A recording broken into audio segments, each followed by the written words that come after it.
see a lot of fights and stuff around Gateshead. It's just like mental. People are causing mayhem in town because there's not much to do. When I went to school, my attendance was shocking. I wasn't barely in any of the time, and if I was, I got suspended the same day. The line between the causes and effects can be blurry, but the government says it's clear white working class boys are being let down by the system, especially in northeast towns like Gateshead, where growing up can be tough. White working class boys in the northeast are the most likely to be on free school meals and among the least likely to pass their GCSEs. It can start a cycle of struggle, but we've spoken to young people who fought to see the light at the end of what's been a very long and dark tunnel. I think my last year of school, my attendance was like 14%. I spent time with Eric, an 18-year-old who lost a best friend to knife crime while they were in year 9 at school. I didn't have the greatest of experiences with school, and so in general I was ill. Obviously after school, my whole thing was, because I had a bad experience with school, was I don't need GCSEs. And that was daft of us to think like that, because you absolutely do. What happened with your friends? I don't know. It's hard to speak about and explain it. He got stabbed by a lad who he didn't know. It led to, obviously not just me, everyone who was there being in a difficult space at the time, mentally, at school. Eric actually sees himself as lucky because as an aspiring youth worker, he's found a path to fulfilment by helping other young people get off the wrong track.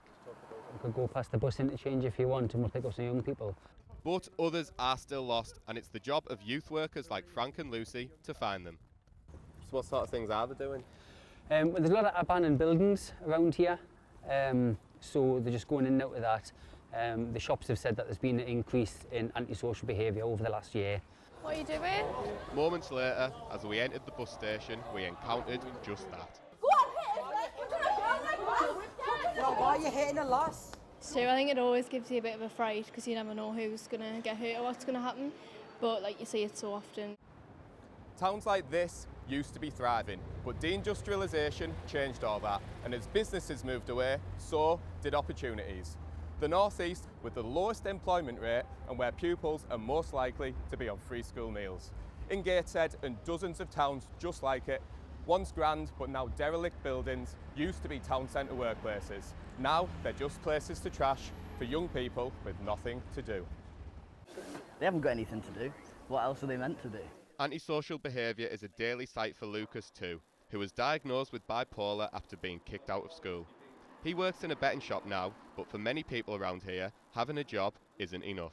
As you've been growing up, have you felt that working class people are left behind? Yeah, definitely. My mum and dad are both working class. I grew up around working class.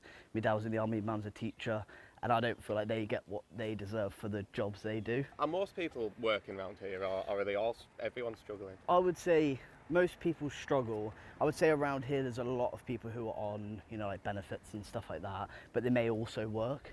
But it's just not enough. Disadvantaged white boys are almost half as likely to get a pass at GCSE English and Maths compared to the average pupil.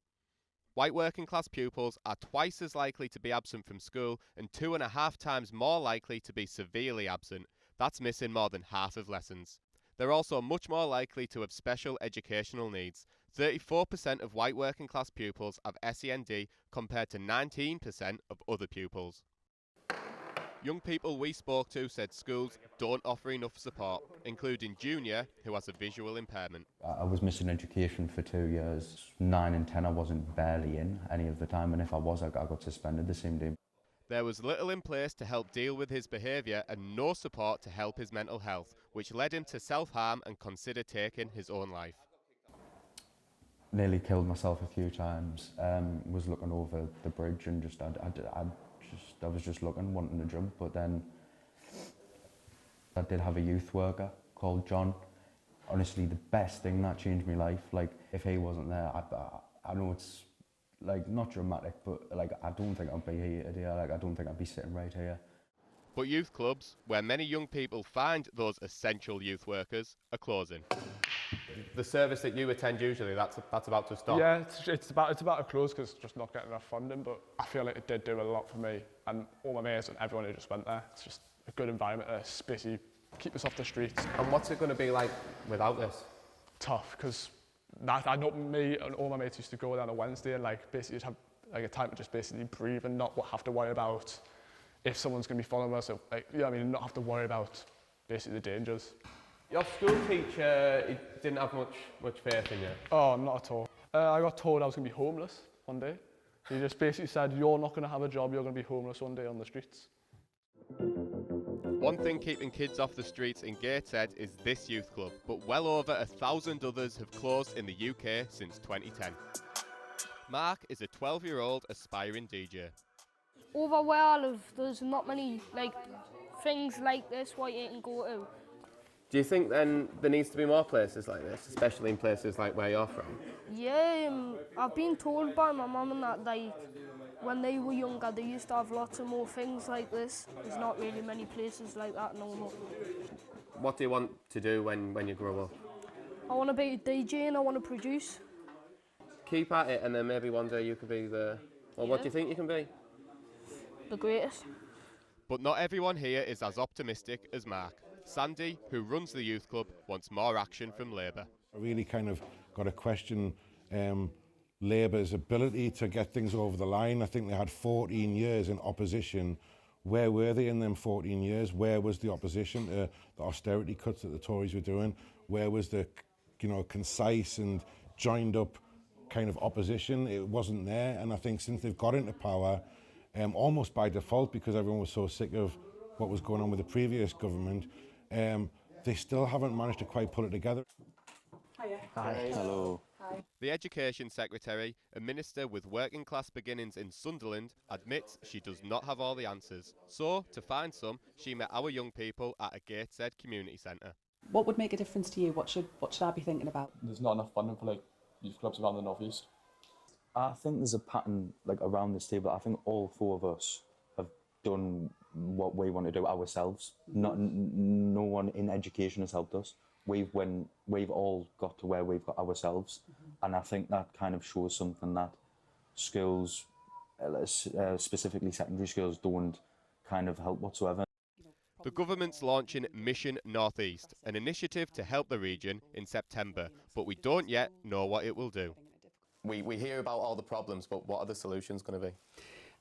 We will be doing a kind of a formal launch of it and setting out further plans on it. But I think I do have to be honest in saying that we do have some big ideas about things we want to do to make this work better. But if we had all the answers, we would have solved it by now. You're talking about helping white working class people, but ethnic minorities who are working class are also struggling. How do you tackle this issue and help white working class people without fueling a culture war? Well, I think it is right that we set out, the challenge, and the data is really clear that white working class kids get amongst the worst outcomes in the education system. That's not to say there aren't other disparities, and we absolutely will tackle those too. I mean, one of the biggest indicators is obviously class background and the amount of money that your family has, and that's why tackling child poverty is such a big priority for this government. An academic working on a report to look into the issue said there's 4 main areas for ministers to target.